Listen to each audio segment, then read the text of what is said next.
बनारस की सुबह अब भी वैसी ही थी। मंदिर की घंटियां, गंगा किनारे की गूंजती आरती और घाटों पर जुटती भीड़।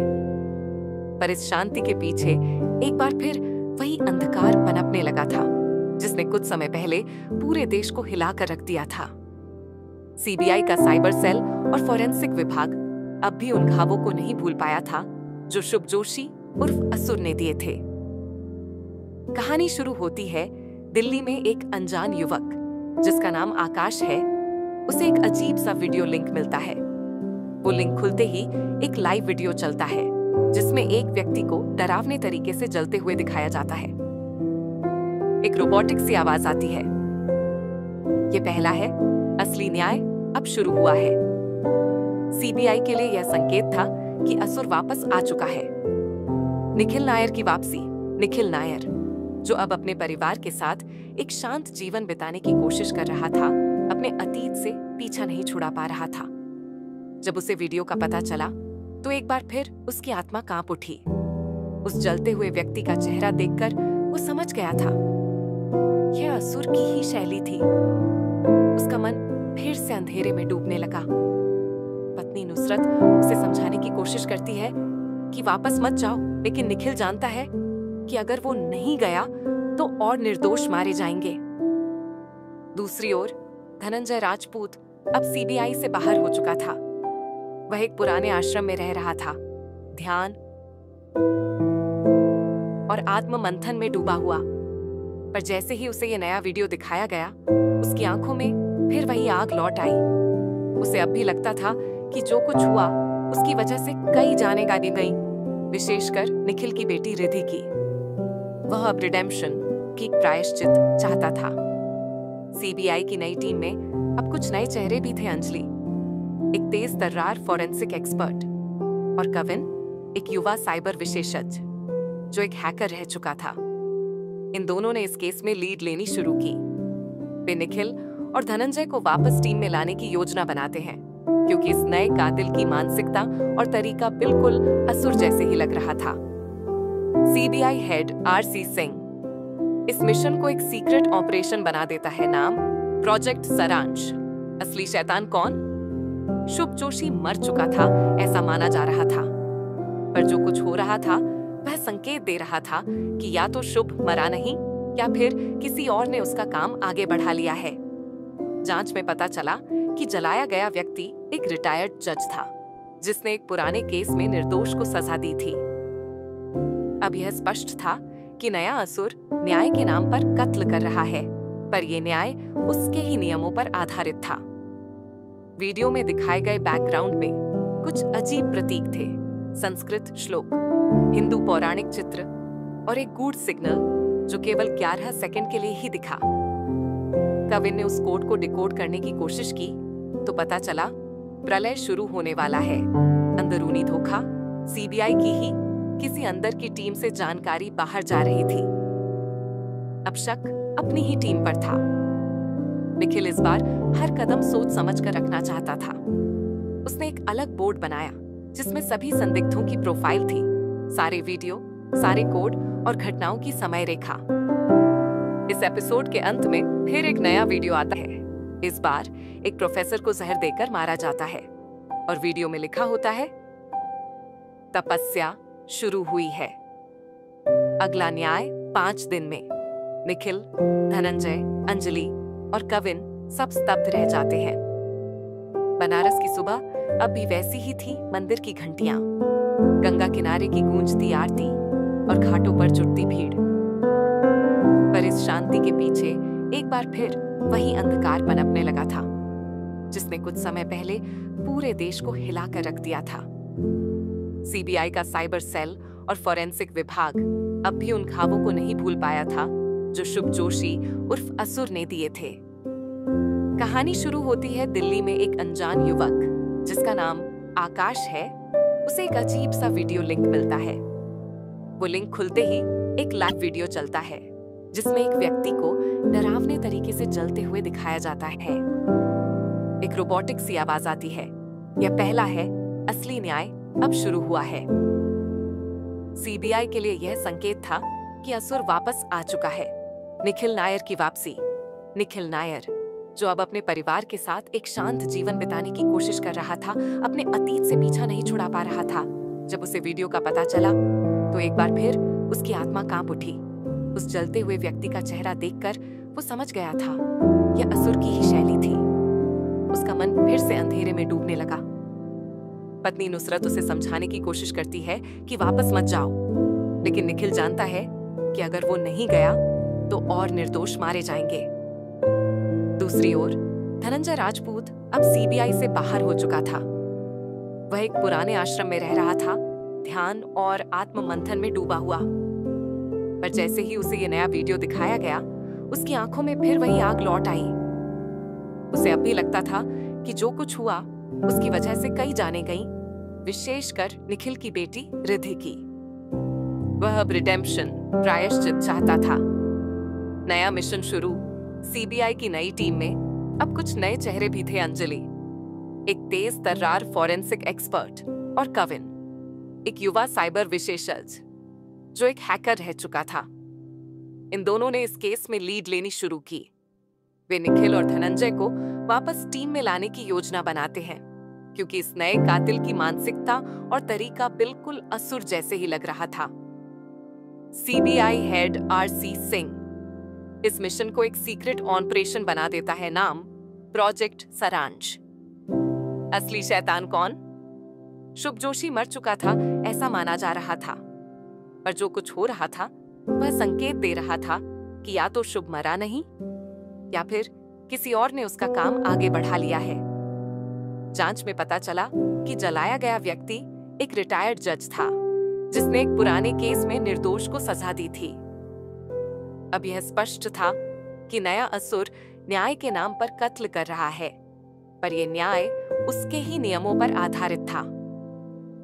गूढ़ संकेत। वीडियो में दिखाए गए बैकग्राउंड में कुछ अजीब प्रतीक थे।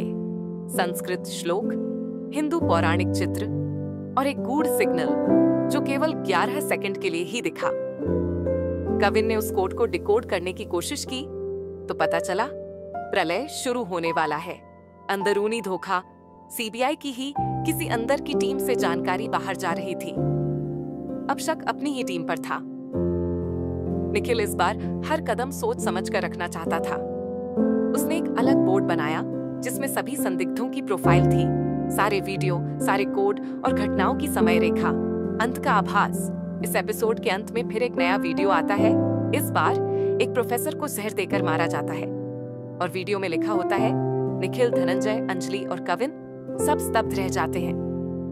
निखिल नायर के मन में द्वंद्व चल रहा था। बीते समय की घटनाओं ने उसके अंदर कई दरारें डाल दी थीं। बेटी रिद्धि की मृत्यु, शुभ जोशी का क्रूर चेहरा और खुद का टूटता हुआ संयम, ये सब उसकी आत्मा को लगातार झकझोरते रहते थे। सुबह के 4 बजे थे। निखिल अपने कमरे में सफेद बोर्ड पर पिछले 2 मर्डर के पैटर्न को समझने की कोशिश कर रहा था। दीवार पर चिपके हुए 2 फोटो, पहला जज महेश राणा और दूसरा प्रोफेसर दीपांकर घोष। दोनों की मृत्यु का तरीका अलग था, पर दोनों के अपराध भी एक जैसे। उन्होंने अपने जीवन में किसी को गलत सजा या झूठा प्रमाण दिया था। निखिल ने बुदबुदाते हुए कहा, यह कोई बदला नहीं, ये कोई दर्शन है, कोई ऐसा जिसे न्याय और धर्म के नाम पर हत्या करनी है। तभी दरवाजे पर दस्तक हुई। अंजलि अंदर आई। सर, हमें एक नया क्लू मिला है। कोर्ट प्रलय बिगिंस 1 के साथ एक आईपी ट्रेस हुआ है, किसी पुराने कॉलेज लैब से, बनारस से। निखिल चौंक गया। बनारस? उसके चेहरे पर भय और उत्सुकता दोनों थे। दूसरा दृश्य बनारस का रहस्य। बनारस की वो गली जहां आईपी ट्रेस हुआ था बेहद तंग और अंधेरी थी। कविन और धनंजय राजपूत वहां पहुंचे। एक पुराना कॉलेज जिसमें अब केवल कुछ ही कक्षाएं चलती थीं। वहां पहुंचते ही उन्हें कंप्यूटर लैब की खिड़की टूटी मिली। अंदर जाने पर उन्होंने देखा एक पुराना कंप्यूटर चालू था और स्क्रीन पर एक नोट खुला था। असुर केवल शरीर नहीं होता, वह विचार है। विचारों को कोई मार नहीं सकता। न्याय अब तुम जैसे लोगों से नहीं होगा। अगला न्याय 96 घंटे बाद। धनंजय गुस्से से फुफकारते हुए बोला, यह एक खुली चुनौती है और अब हम चुप नहीं रहेंगे। कविन ने पास की मेज पर पड़े कुछ डिवाइस और एक बैग को देखा। उसमें कुछ अलग ही सामान था। एक पुरानी असुर की मूर्ति, एक माला और भगवत गीता की एक कटी फटी प्रति, जिसमें लाल स्याही से लिखा था, सत्य और असत्य की परिभाषा अब बदल गई है। सीबीआई की टीम अब पूरी तरह एक्टिव हो चुकी थी। कविन ने कुछ संदिग्ध प्रोफाइल सामने रखे, जिनमें खास था विवेक राजपूत, एक पूर्व साइकोलॉजी छात्र, जिसने शुभ जोशी के केस के समय पर सोशल मीडिया पर असुर के पक्ष में पोस्ट किए थे। अंजलि ने उस प्रोफाइल को गौर से देखते हुए कहा, ये वही है जिसने उस समय ट्विटर पर लिखा था, शुभ जोशी गलत नहीं था, बस समय से आगे था। हमें इसे तुरंत पकड़ना होगा। विवेक को एक छोटी सी किताब की दुकान में पकड़ा गया। उससे जब पूछताछ की गई तो उसने खुलकर कहा, मैं शुभ को नहीं जानता था, पर जो कुछ उसने किया वो ईश्वर ने भी महाभारत में किया था। क्या कृष्ण ने भी नहीं मरवाया था लोगों को? मैं असुर नहीं हूं, पर जो असुर है वो सबको पहचानता है। उसकी मुस्कान ने सबको सिहरने पर मजबूर कर दिया। 4 दिन बाद अगला मर्डर होना था। निखिल, अंजलि और धनंजय ने हर मुमकिन प्रयास शुरू कर दिए। कविन ने एक डिजिटल मैप तैयार किया, जिसमें पिछले 2 घटनाओं की लोकेशन, समय और तकनीकी संकेत जोड़े गए। फिर निखिल को एक अजीब सा मेल आया, बिना नाम का। मेल में एक कविता थी, जहां न्याय बिकता है वहां असुर जन्म लेता है। अगली बार जहां लोग पूजा करेंगे वहीं असत्य की अग्नि जलेगी। ये संकेत साफ था, अगला टारगेट एक मंदिर में होने वाला था। सीबीआई ने दिल्ली, बनारस, लखनऊ और इलाहाबाद के सभी प्रमुख मंदिरों की सुरक्षा बढ़ा दी। पर असुर जानता था कि असली हमला कहां करना है। लखनऊ के एक छोटे से मंदिर में सुबह की आरती के समय अचानक एक धमाका हुआ। धुएं में लिपटा मंदिर का एक पुजारी, उसकी आंखों पर पट्टी बंधी थी और उसके गले में एक कार्ड लटका था, सत्य के नाम पर असत्य बोला, अब मौन सदा के लिए। सीबीआई टीम कुछ घंटे देर से पहुंची। निखिल ने जब उस पुजारी की पहचान की तो उसे पता चला उस व्यक्ति ने एक दलित परिवार के बच्चे को मंदिर से निकाल दिया था। अब यह स्पष्ट था, असुर उन लोगों को टारगेट कर रहा था जिन्होंने समाज में पाखंड फैलाया है। निखिल थरथरा गया। ये व्यक्ति दंड नहीं दे रहा, ये स्वयं को न्याय का देवता मान बैठा है। इस हत्या के बाद मीडिया और पब्लिक में असुर के प्रति डर और जिज्ञासा दोनों फैल गए। सोशल मीडिया पर लोग कहने लगे, शायद असुर गलत नहीं है, कम से कम वो अपराधियों को सजा तो दे रहा है। धनंजय इन बातों से बेहद परेशान था। वो निखिल से भिड़ पड़ा, अगर समाज ही इसे हीरो मानने लगे तो फिर कानून का क्या मतलब? निखिल ने शांत भाव से कहा, हमें इस बार जल्दी करना होगा, वरना अगला नंबर किसी ऐसे का होगा जो शायद निर्दोष हो। अंजलि ने सिर झुकाकर धीरे से कहा, या फिर अगला कोई हम में से हो। रात के 3 बजे कविन को एक वीडियो कॉल आया अनजान नंबर से। स्क्रीन पर अंधेरा था, फिर अचानक एक चेहरा सामने आया नकाब में। उसने कहा, न्याय के देवता यमराज भी जब न्याय करते हैं तो डर नहीं दे। तुम सब इस न्याय को रोक नहीं सकते। अगला कौन होगा ये तुम नहीं जान पाओगे, पर समय बस 72 घंटे बाकी है। वीडियो कट हो गया।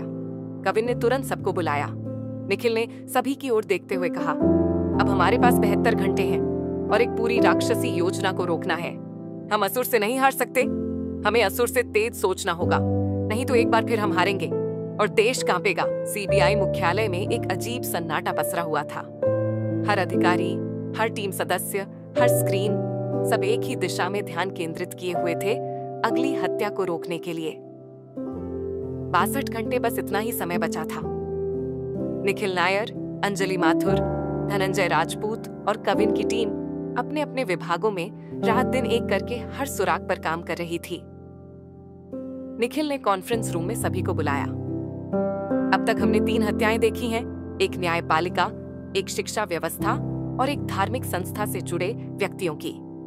अगर यह पैटर्न है तो अगला टारगेट कौन हो सकता है? कविन तुरंत आगे आया।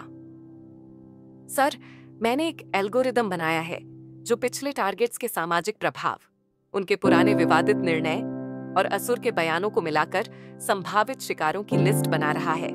स्क्रीन पर 5 नाम उभरे। 1. रेखा शरण मशहूर टीवी एंकर, जिन पर एक झूठी रिपोर्ट से आत्महत्या को बढ़ावा देने का आरोप था। 2. राजीव राठी, एक व्यापारी जिसने नकली दवाओं का धंधा चलाया था पर कोर्ट से बरी हो गया। 3. शुभम बग्गा, एक साइकोलॉजी प्रोफेसर जिसने स्टूडेंट्स पर मानसिक उत्पीड़न किया। 4. मोनिका भट्ट, एक सोशल वर्कर जिन पर गबन का आरोप था। 5. डॉ. अश्विन ठाकुर, एक नामी डॉक्टर जो गरीब मरीजों के इलाज में लापरवाही बरतने के लिए कुख्यात था। निखिल ने गहरी सांस ली। असुर इस बार इन 5 में से किसी एक को निशाना बनाएगा। हमें इन्हें सुरक्षा में लेना होगा। अगले दिन सुबह सीबीआई की मेल में एक और अनजान संदेश आया। उसमें सिर्फ एक लाइन थी। जैसे हनुमान जी ने रावण की लंका जलाई थी, वैसे ही अब असत्य की नगरी चलेगी। साथ ही एक लोकेशन कोड था, जिसे डिकोड करने पर पता चला कि वह दिल्ली के एक व्यस्ततम मेडिकल कॉन्फ्रेंस का लोकेशन था, जहां अश्विन ठाकुर वक्ता बनने वाले थे। मिशन बचाव। निखिल, धनंजय और कविन सीधे मौके पर पहुंचे। कॉन्फ्रेंस हॉल में बड़ी बड़ी मेडिकल कंपनियों के लोग, पत्रकार, डॉक्टर और प्रतिनिधि मौजूद थे। निखिल ने आयोजनकर्ता से कहा, हमें डॉ. अश्विन को तुरंत इस जगह से निकालना होगा। पर इससे पहले कि वे मंच तक पहुंचते, अचानक लाइट चली गई। अंधेरा छा गया। फिर स्क्रीन पर एक प्रोजेक्टर चालू हुआ। उसमें असुर की रोबोटिक आवाज गूंजी। जब किसी ने असली इलाज नहीं किया, तो अब मृत्यु ही उसका इलाज है। तभी स्टेज पर बैठे डॉ. अश्विन ने गले में हाथ डाला और खांसने लगे।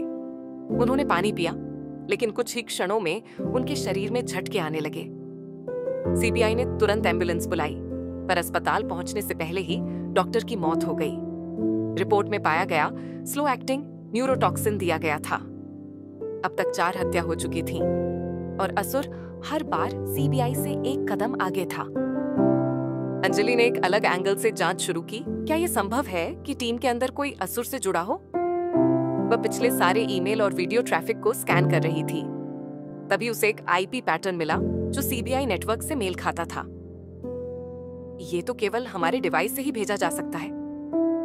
अंजलि चौंक गई। वह धीरे से धनंजय के पास गई।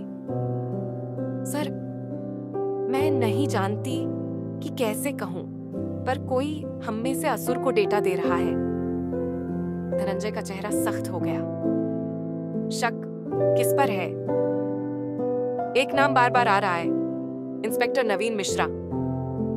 इंस्पेक्टर नवीन पायाई पिछले केस में भी शामिल था। वह एक भरोसेमंद अधिकारी माना जाता था, लेकिन जब उससे पूछताछ शुरू हुई तो उसकी हरकतें संदिग्ध लगने लगीं। नवीन, निखिल ने कहा, हम सिर्फ पूछताछ कर रहे हैं, पर तुमको सब कुछ साफ साफ बताना होगा। नवीन घबराया हुआ था। सर, मुझे नहीं पता कैसे मेरे सिस्टम से मेल गया। मैंने कुछ नहीं किया। मैं फंसाया जा रहा हूं। कविन ने नवीन का लैपटॉप चेक किया। उसमें एक डमी ईमेल क्लाइंट इंस्टॉल किया गया था, जो बैकग्राउंड में बिना उसकी जानकारी के मेल भेज सकता था। किसी ने इसे रिमोट एक्सेस से हैक किया है, कविन बोला। इसका मतलब था असली गद्दार कोई और है, और वह अब भी टीम के अंदर है। उसी दिन टीवी चैनल पर लाइव न्यूज के दौरान अचानक स्क्रीन ब्लैक हो गई और असुर का वीडियो प्रसारित होने लगा। झूठ बोलने वाले माइक पर चिल्लाते हैं, अब माइक उनका मौन कर देगा। रेखा शरण, जो स्टूडियो में न्यूज पढ़ रही थी, अचानक गला पकड़कर गिर पड़ी। मेडिकल टीम ने बताया उनकी कुर्सी में पहले से इलेक्ट्रोशॉक डिवाइस फिट था, जो उनके शरीर में एक विशेष नस पर प्रभाव करता था। अब न्याय को कोई रोक नहीं सकता। अगली बार सीबीआई खुद कटघरे में होगी। उसने शांति से कहा, अब तक सिर्फ संकेत थे, अब न्याय शुरू होगा। न्याय उन पर जो खुद को रक्षक समझते हैं, जैसे सीबीआई। अब अगला टारगेट तुम खुद हो, निखिल नायर। निखिल की आंखें चौंधिया गईं। सीबीआई मुख्यालय में सन्नाटा था। बालकृष्ण नाथ की वो वीडियो अब हर डिवाइस पर थी, लैपटॉप, स्क्रीन, मोबाइल, यहाँ तक कि सुरक्षा कर्मी की वॉकी टॉकी पर भी उसका संदेश सुनाई दे रहा था। न्याय अब तुम पर भी लागू होगा, निखिल नायर, क्योंकि तुम्हारी आत्मा भी रक्त रंजित है। निखिल के हाथ कांप रहे थे। धनंजय ने उसकी पीठ थपथपाई। डर मत, तू असुर नहीं, तू उसका अंत है।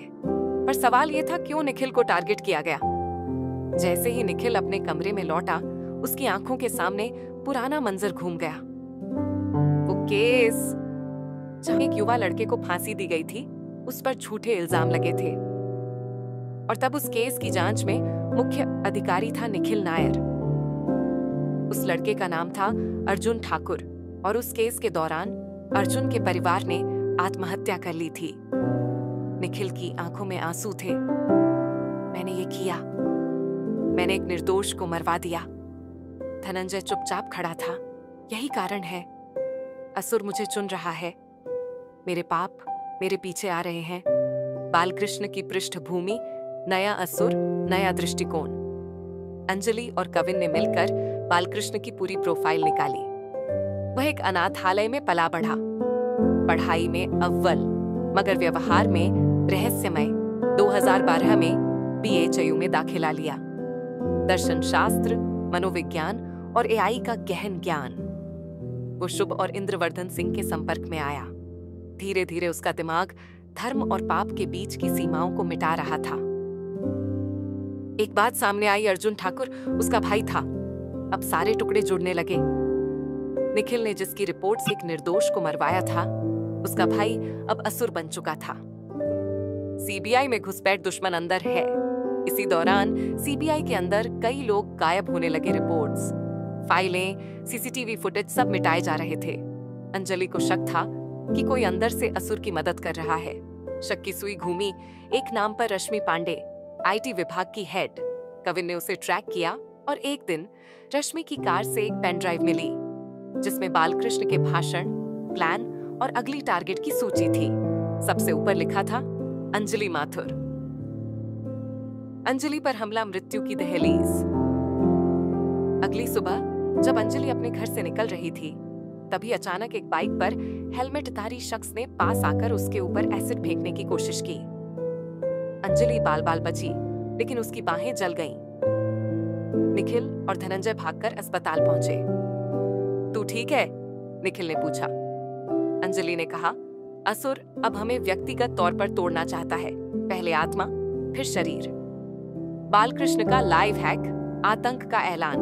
उसी शाम बालकृष्ण ने देश भर के टीवी चैनलों, यूट्यूब स्ट्रीम और सरकारी वेबसाइट्स को हैक कर लिया। अब तक पापियों को मारा गया, अब समाज की व्यवस्था को ध्वस्त किया जाएगा।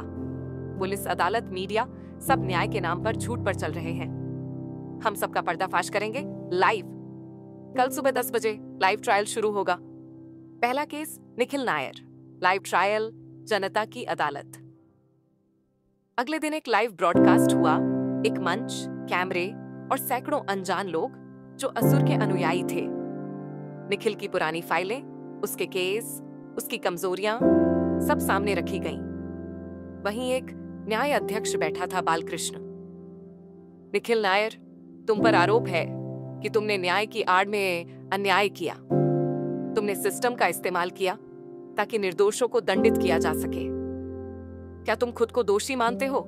निखिल चुप था, फिर बोला, हाँ मैंने गलती की, लेकिन अब मैं हर पाप का सामना करूंगा। लाइव वीडियो पर एक पोल चला, क्या निखिल को मौत की सजा दी जाए? 75% वोट्स हाँ। जैसे ही लाइव ट्रायल में सजा सुनाई गई, अचानक कैमरा बंद हो गया। CBI की टीम पहले से ट्रैक कर रही थी उस स्थान को जहां से लाइव स्ट्रीम हो रही थी। धनंजय और अंजलि की टीम ने वहां रेड मारी, पर वहां कोई नहीं था, बस खाली कुर्सियां और रिकॉर्डेड वीडियो। धनंजय ने दांत भींचते हुए कहा, यह सिर्फ एक खेल है और असली स्टेज अभी आना बाकी है। नया मोड़, शंखनाद योजना। बालकृष्ण अब खुलकर सामने आ चुका था।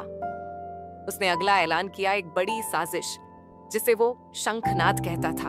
एक दिन जब पूरा देश चुप होगा, तभी एक ऐसा सायरन बजेगा जिससे सारी व्यवस्था ध्वस्त हो जाएगी। पुलिस नहीं चलेगी, कोर्ट नहीं खुलेगा और मीडिया सिर्फ सच दिखाएगा, वो भी हमारे द्वारा। सीबीआई के सर्वर पर एक आखिरी वीडियो फाइल दिखती है जिसमें एक काउंटडाउन चालू है। धनंजय, निखिल, अंजलि और कविन सब उसे देखते रह जाते हैं। अब सबकी जान पर खतरा है। काउंटडाउन शुरू हो चुका था। 72 घंटे का समय। दिल्ली में हलचल मच चुकी थी। मंत्रालय, सुरक्षा एजेंसियां, साइबर यूनिट सभी को अलर्ट कर दिया गया। शंखनाद का अर्थ कोई नहीं जानता था, पर सब समझ चुके थे ये एक महाविनाश की योजना है। सीबीआई की साइबर टीम के लीडर कविन ने वीडियो की डिजिटल फाइल को रिवर्स इंजीनियर किया। फाइल के मेटाडेटा से एक सुराग मिला, Z3 होस्ट 22 क्रुक्स। ये एक बंद हो चुका सर्वर था जो पहले एक धार्मिक वेबसाइट के लिए इस्तेमाल होता था। उसका लोकेशन मिला वाराणसी के घाटों के पास। अंजलि और कविन तुरंत रवाना हो गए। वाराणसी में एक पुराना आश्रम था जहां कुछ तकनीकी यंत्र और सर्वर के अवशेष मिले। कविन ने जब वहां एक पुराने कंप्यूटर को चालू किया, एक गुप्त डायरी खुली डिजिटल फॉर्म में। उसका टाइटल था, उसमें लिखा था, शंखनाद वह शंख नहीं है जो युद्ध के पहले बजता है। यह वह शंख है जो व्यवस्था के अंत का संकेत देता है। साथ ही एक स्क्रिप्ट भी थी, एक वायरस कोड जो भारत के सभी सरकारी सिस्टम में घुसपैठ कर सकता था। बालकृष्ण का मास्टर प्लान, डिजिटल धर्मयुद्ध। बालकृष्ण का असली इरादा साफ हो गया। हर सरकारी साइट हैक करना, न्यायिक प्रणाली को निष्क्रिय करना, मीडिया को अपने कंटेंट से भर देना, पुलिस और सेना के कम्युनिकेशन को बंद करना, और इन सब के बीच एक पर्सनल मिशन भी, निखिल नायर को न्यायालय के कटघरे में खड़ा करना, पूरे देश के सामने। सीबीआई में अब तक असुर को मदद कौन दे रहा था? धनंजय ने ऑफिस के लॉग्स खंगाले और पाया कि किसी ने मिडनाइट एक्सेस से सर्वर में कोड इंजेक्ट किया था। वो शख्स था राकेश श्रीवास्तव, टेक्निकल एनालिस्ट, शांत, हंसमुख और हमेशा मदद को तैयार। जब उसे पकड़ने की कोशिश हुई, वह अपने लैपटॉप को आग में झोंककर साइबर लैब में आत्महत्या कर बैठा। पर मरने से पहले एक बात बोली, शंखनाद अब रुकेगा नहीं, तुम सब शिकार हो चुके हो। निखिल का मन अशांत था। वह खुद को ही दोषी मान रहा था, बालकृष्ण के भाई की मौत का जिम्मेदार। रात के अंधेरे में वह एक मंदिर पहुंचा जहां उसने पहली बार कबूल किया, मैंने पाप किया, पर मैं उसे सुधारना चाहता हूं। पाप का प्रायश्चित तब तक अधूरा है जब तक तुम उसका सामना नहीं करते जिसने तुम्हें क्षमा नहीं किया। निखिल समझ गया उसे बालकृष्ण से आमना सामना करना होगा। दिल्ली में अचानक पूरे इलेक्ट्रिसिटी ग्रिड ने काम करना बंद कर दिया। सभी signal, street lights, mobile network, internet blackout. TV पर एक मात्र चैनल चालू था और उस पर बालकृष्ण का संदेश, यह सिर्फ शुरुआत है। जब अंधेरा सब कुछ निकल जाएगा, तब सत्य को नया जीवन मिलेगा। जनता भयभीत थी। सोशल मीडिया पर अफवाहों की बाढ़ आ चुकी थी। बालकृष्ण की वीडियो मीटिंग, असुर मंडली का विस्तार। असुर अकेला नहीं था। उसने वीडियो कॉन्फ्रेंस से अपने अनुयायियों को संबोधित किया। सभी प्रोफेशनल्स थे, डॉक्टर, वकील, वैज्ञानिक, इंजीनियर। पुरानी व्यवस्था को नष्ट करना, नया धर्म, नया न्याय स्थापित करना। वाराणसी में कविन और अंजलि को एक और सुराग मिला। एक पुरानी लाइब्रेरी में छुपा एक नोटबुक। उसमें एक मैप था भारत के प्रमुख सर्वर हब्स का, और उन पर एक समय लिखा था, डे 3 7 बजे शाम। इसका मतलब साफ था, शंखनाद की पूर्ण क्रिया तीसरे दिन शाम 7 बजे होगी। अब समय कम थी। निखिल अकेले ही एक लोकेशन पर पहुंचता है जहां एक अंधेरी सुरंग में बालकृष्ण उसका इंतजार कर रहा था। तुम क्यों आए हो? बालकृष्ण ने पूछा। मैं क्षमा मांगने नहीं, तुझसे लड़ने आया हूं, अपने अंदर के पाप से। निखिल, बालकृष्ण मुस्कुराया। तो फिर देखो, न्याय किसे कहते हैं? अगला ट्रायल तुम्हारा ही नहीं, इस देश का होगा।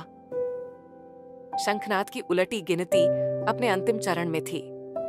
देश की राजधानी, प्रमुख शहर, railway network, airport control, media house, सब पर एक साथ हमला हो सकता था। सीबीआई और साइबर यूनिट की हर टीम अब 24 घंटे की गैर रोक काम में जुट गई थी। हर कंप्यूटर स्क्रीन पर सिर्फ एक ही वाक्य चमक रहा था, असुर का न्याय शुरू होने वाला है। टीवी चैनलों पर लाइव फीड चलने लगी हाई कोर्ट के जज, सुप्रीम कोर्ट के वकील और लोकल मजिस्ट्रेट्स की हैक की गई वीडियो क्लिप्स, जिनमें वे रिश्वत, पक्षपात और महिला उत्पीड़न जैसे मामलों में लिप्त दिख रहे थे। वीडियो नकली नहीं थे, ये सब असली थे, परंतु बालकृष्ण ने इन्हें बेहद रणनीतिक तरीके से इकट्ठा किया था। जब न्याय खुद भ्रष्ट हो तो असुर ही धर्म है। बालकृष्ण। देश में जनाक्रोश उफान पर था। सोशल मीडिया पर लोग न्यायपालिका को बर्खास्त करने की मांग करने। धनंजय राजपूत एक पुराने दोस्त से मिलने गया, कर्नल अरविंद सिंह, जो अब मिलिट्री साइबर यूनिट में था। अरविंद ने बताया कि सेना के सर्वर में भी एक कोड छिपा हुआ है, जिसे 0 डे वायरस कहते हैं। यह कोड केवल एक समय पर एक्टिवेट होता D-Day, शाम 7 बजे। इस वायरस के एक्टिव होने पर देश की संपूर्ण सैन्य कमांड सिस्टम बंद हो सकता था। Surgical strikes, missile command, defence satellite सब। कविन और अंजलि ने मिलकर एक ऐसा कोड डिजाइन किया जिसे शांति.exe नाम दिया गया। इसका उद्देश्य था बालकृष्ण के वायरस को ट्रेस करना, उसके नेटवर्क में घुसकर वायरस को निष्क्रिय करना, पूरे डेटा को रीसेट करना। लेकिन समस्या यह थी कि इसे एक्टिवेट करने के लिए किसी को बालकृष्ण के सर्वर तक फिजिकल एक्सेस लेनी होगी, और वो सर्वर था गंगोत्री की पहाड़ियों में एक सीक्रेट बंकर में। निखिल, धनंजय, कविन और अंजलि एक छोटी टीम लेकर हेलीकॉप्टर से रवाना हुए। गंगोत्री की ठंडी घाटियों में बर्फीली हवाओं के बीच एक गुप्त बंकर की लोकेशन मिल चुकी थी। बंकर में घुसते ही वहां मिले मशीनों की लगातार बीपिंग, हजारों वायरों से जुड़ा एक मास्टर सर्वर और 4 डेड मैन स्विच, जिनमें से कोई एक अगर दबा दिया जाए तो वायरस ऑन टू एक्टिवेट हो जाए। दिल्ली के जंतर मंतर पर होने वाली उथल पुथल की योजना ईमो वायरस ग्रुप जय धर्म में तेजी से फैल रही थी। अंजलि इस ग्रुप की सदस्य बनकर लोगों की मानसिकता को समझ रही थी। ग्रुप में एक ऑडियो मैसेज बार बार भेजा जा रहा था। अगर तुम धर्म से प्रेम करते हो तो उठो, ये तुम्हारा युद्ध है। एक बार फिर धर्म की स्थापना आवश्यक है, असुराय नमः। अंजलि को एहसास हुआ ये मैसेज एक AI बॉट के जरिए पूरे देश में फैला है।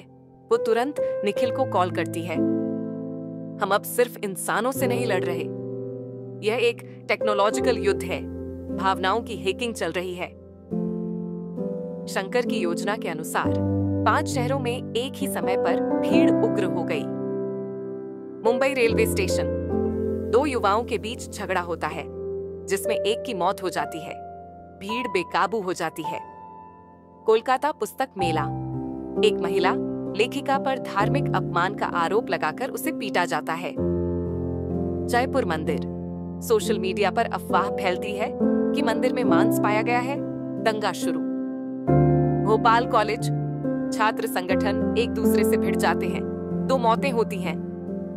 दिल्ली जंतर मंतर, अंजलि की आंखों के सामने एक युवक पेट्रोल से खुद को आग लगा लेता है और कहता है, शंकर ने मुझे दिखाया कि दुनिया कैसे झूठी है। ईमो वायरस का सोर्स प्रोजेक्ट कालनेट। CBI की साइबर टीम को ईमो वायरस का मूल स्रोत मिला, एक नेटवर्क जिसे नाम दिया गया था प्रोजेक्ट कालनेट। यह सर्वर रूस, नेपाल और भारत में फैला हुआ था और इससे जुड़े थे social media troll accounts, bots जो हजारों यूजर्स को टारगेट करते, AI मॉडल्स जो यूजर्स के सोचने के तरीके को बदलते। धनंजय चिल्लाता है, अगर हमने 24 घंटे में कालनेट को बंद नहीं किया तो भारत एक मनोवैज्ञानिक गृह युद्ध में चला जाएगा। रिद्धि ने अचानक बोलना बंद कर दिया। वो एक किताब में अजीबोगरीब आकृतियां बना रही थी, त्रिशूल, रक्त और AUM असुराय नमः। निखिल ने उसकी किताब खोली। अंदर एक नोट था, रिद्धि अब मेरा बीज है, अगर तुमने उसे रोका तो देश का भविष्य ही असुर होगा। BK। निखिल की आंखें भर आईं। वो खुद को 2 हिस्सों में टूटता महसूस करता है, पिता बनूं या जासूस। CBI की प्लानिंग, कालनेट को नष्ट करना। CBI ने तय किया कि उन्हें अब निम्नलिखित काम करने होंगे। कालनेट के सर्वर लोकेशन पर रेड, शंकर शास्त्री की फिजिकल लोकेशन ट्रैक करना, इमोवायरस के एआई एल्गोरिथम को क्रैश करना। इसके लिए उन्होंने एक एक्स हैकर को बुलाया, रघु माया, जो एक बार भारत सरकार का सिस्टम हैक कर चुका था। अब जेल में था। धनंजय उससे कहता है, देश की आत्मा बचानी है रघु, चलोगे? रघु मुस्कुराया, देश को तो आपने खो दिया था साहब, मैं आत्मा बचा लेता हूँ। जेल के सीसीटीवी में एक ब्लाइंड स्पॉट था। वहां शंकर शास्त्री खुद बालकृष्ण से मिलने आया। शंकर कहता है, गुरुजी, चरण 2 सफल हो गया, अब चरण 3 शुरू होगा, आत्मा की वध। बालकृष्ण, नहीं शंकर, अब आत्मा नहीं, सत्य का अंत करना है। जब सत्य मरेगा तभी असुर जीतेगा। फिर बालकृष्ण उठता है और शंकर के माथे पर भस्म लगाता है। बालकृष्ण ने जेल में आत्महत्या कर ली थी। सीबीआई को उसका शव मिला, साथ ही एक गुप्त चिट्ठी जिसमें लिखा था, मैं गया नहीं, मैं फैल गया, अब मैं तुम्हारे विचारों में हूं। धनंजय और निखिल दोनों एक ही बात सोच रहे थे। क्या यह मृत्यु थी या सत्यवधय की शुरुआत? रात 2 बजे सीबीआई की उस गुप्त लोकेशन पर हमला हुआ जहां रिद्धि को रखा गया था। 4 नकाबपोशों ने वहां की सिक्योरिटी को खत्म कर दिया और रिद्धि को अगवा कर लिया। उसके कमरे की दीवार पर खून से लिखा था, यह अंतिम संतान है असुर की पुत्री। सीबीआई की पूरी यूनिट हरकत में आई। निखिल को जैसे सदमा लगा। वो दीवार से टकराकर बस चिल्ला रहा था, शंकर, रिद्धि को छोड़ दे, ये तेरा युद्ध नहीं, ये मेरी बेटी है। रघु माया को खबर दी गई कि ईमो वायरस फिर से एक्टिव हो गया है, लेकिन अब ये एक नया रूप ले चुका है, ईमो वायरस 2.0। ये अब केवल सोशल मीडिया से नहीं, बल्कि AR, एगमेंटेड रियलिटी और गेम्स के जरिए युवाओं को टारगेट कर रहा था। जब सोच ही बदल जाए तो युद्ध बिना हथियार के जीता जा सकता है, रघु बोला। अब सिर्फ कोडिंग नहीं, हमें चेतना को साफ करना होगा। सीबीआई ने एक डार्क वेब चैट में एक इवेंट ट्रेस किया स्थान, वाराणसी घाट समय, पूर्णिमा की रात घटना, असुर दीक्षा, अंतिम यज्ञ। इस यज्ञ में एक लड़की को अग्नि में प्रवेश कराना था, जो असुर की उत्तराधिकारी बनेगी। वो लड़की थी रिद्धि। निखिल और धनंजय ने तुरंत एक टीम तैयार की। वाराणसी में घुसते ही उन्हें हजारों साधुओं की भीड़ मिली, जो चिल्ला रहे थे, असुराय नमः, सत्य को मृत्यु दो। निखिल और धनंजय साधुओं की भीड़ को चीरते हुए उस मंडप तक पहुंचे जहां रिद्धि को अग्नि के पास बैठाया गया था। शंकर स्वयं उसका दीक्षा संस्कार कर रहा था। निखिल चिल्लाया, रिद्धि, मैं आ गया हूं, उठो बिटिया, ये झूठ है। शंकर बोला, तू देर से आया निखिल, अब सत्य का पुनर्जन्म होगा, असुरों के रूप में। रघु, माया ने इस दौरान अपने सिस्टम से एक न्यूरो फीडबैक वेव छोड़ी, एक डिजिटल तरंग जो सभी ईमो वायरस से जुड़े डिवाइसेस को ब्लॉक कर रही थी। भीड़ तितर-बितर होने लगी। जैसे ही रघु की डिजिटल तरंग ने पूरे एरिया को कवर किया, शंकर ने अचानक एक खंजर निकाला और रिद्धि की ओर बढ़ा, लेकिन धनंजय बीच में कूद गया। खंजर उसकी छाती में घुस गया। धनंजय का अंतिम वाक्य था, सच के लिए मर जाना, असुर को जीतने नहीं देना। निखिल ने शंकर को पकड़ लिया और कहा, तेरे सारे वायरस मिटा दिए शंकर, अब तू क्या करेगा? शंकर हंसते हुए बोला, मुझे नहीं चाहिए सत्ता, मुझे बस विचार फैलाना था। अब हर बच्चा एक असुर है। सीबीआई ने शंकर को गिरफ्तार कर लिया। रिद्धि धीरे धीरे होश में आई। उसने पहली बार खुद कहा, बाबा, क्या मैं असुर हूं? निखिल, नहीं बिटिया, तू सोच है और सोच कभी असुर नहीं होती। देश में ईमो वायरस के सारे सर्वर बंद कर दिए गए, ईमो बॉट्स निष्क्रिय कर दिए गए। सीबीआई ने राष्ट्रीय पुनर्वास योजना शुरू की, मानसिक उपचार, डिजिटल जागरूकता और सत्य आधारित शिक्षा। सीबीआई ऑफिस में धनंजय की तस्वीर के सामने सब खड़े थे। निखिल ने उसकी तस्वीर के नीचे लिखा, उसने सत्य के लिए भी जान दी ताकि हम असत्य से बच सकें। टीवी पर एक डिबेट शो चल रहा था। क्या असुर काल समाप्त हुआ या हम अब भी असुरों के युग में जी रहे हैं, केवल उन्हें पहचान नहीं पा रहे? कैमरा धीरे धीरे रिद्धि के चेहरे की ओर आता है। वो मुस्कुराती है, लेकिन उसकी आंखों में हल्की सी छाया दिखती है। शायद असुर अभी गया नहीं है, वो हमारी सोच में छिप गया है।